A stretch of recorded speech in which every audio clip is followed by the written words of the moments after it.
Hi, my name is Savannah Kelly. I'm a student physical therapist. Is it okay if I record and perform a treatment with you today? Yep. Okay. So today we are adjusting the patient's low back pain that starts from the PSIS and goes to the right hip. According to the treatment-based classification system, I would call this acute low back pain, one, because it's 3 weeks in duration, which is less than 3 months, and focus on the rehab approach with no red flag findings. And again, focus on the movement control strategies due to moderate severity irritability, and just focus on stabilization exercises, flexibility, and sensory motor components. So you're gonna lie flat on your back. We're gonna start with special tests, and we're doing the active straight leg raise, which has good reliability for pelvic ring disruption, but also assesses a patient's ability to stabilize during active movement, giving good dynamic and functional insight.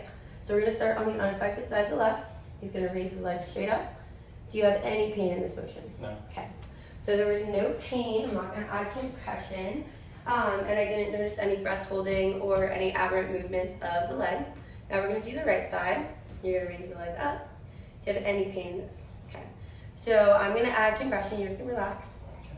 To the pelvis going medially, and ask him to do the motion one more time, and the pain should subside. And that is another finding of a positive test. So, again, for the need for stabilization exercises or just pelvic disruption, pelvic ring disruption, or just pathology. So now we're gonna do the Faber or Patrick test.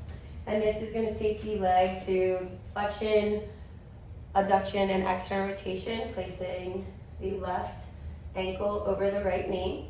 And I'm going to ask if the patient has any pain in this motion, just assessing the resting symptoms. No. So since he didn't, I'm going to add overpressure and see if this increases or creates any symptoms. No. Okay. Now we're going to do the right side. And do you have any symptoms in this? Okay. So again, I'm going to add overpressure and assess his symptoms. Yeah. Okay. So he did feel some pain, and I'm going to ask him where he started to feel it. So he's feeling it in his lower back near the PSIS or SI joint and into the buttocks. If he felt it in the groin or on the side of the hip, that could be a hip pathology, or if he felt it in the lower back, that could be a lumbar pathology. So with these findings, we're going to do an intervention called the supine abdominal draw. I'm going to ask you to bend your legs with your feet flat on the table. And the entire exercise is just drawing your belly button towards your spine. So you want to focus on bringing it towards the table. Perfect. And I'm going to move your legs actually, just separate, even. And you're going to hold for 10 seconds. He should be able to breathe normally throughout this entire 10 seconds that he's holding the abdominal draw.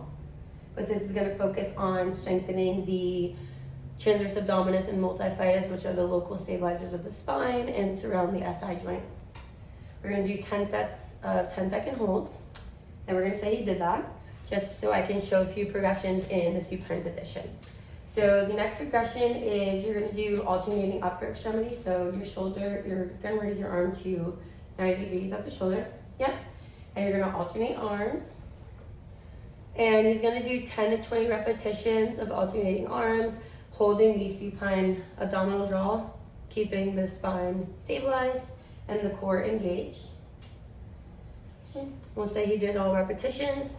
And then we're going to do the third progression, which is alternating lower extremities. So you're going to bring your hips to 90 degrees and keep the abdominal draw the entire time.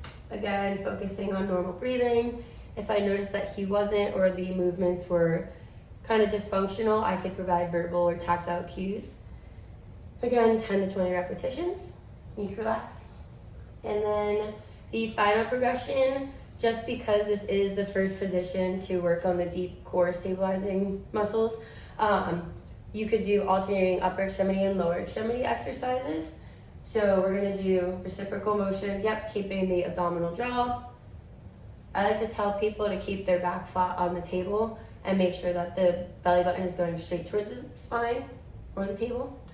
And again, we'll do 10 to 20 repetitions. To progress this specific one further, you could add ankle weights or change the position to quadruped, standing, seated. Do you have any questions?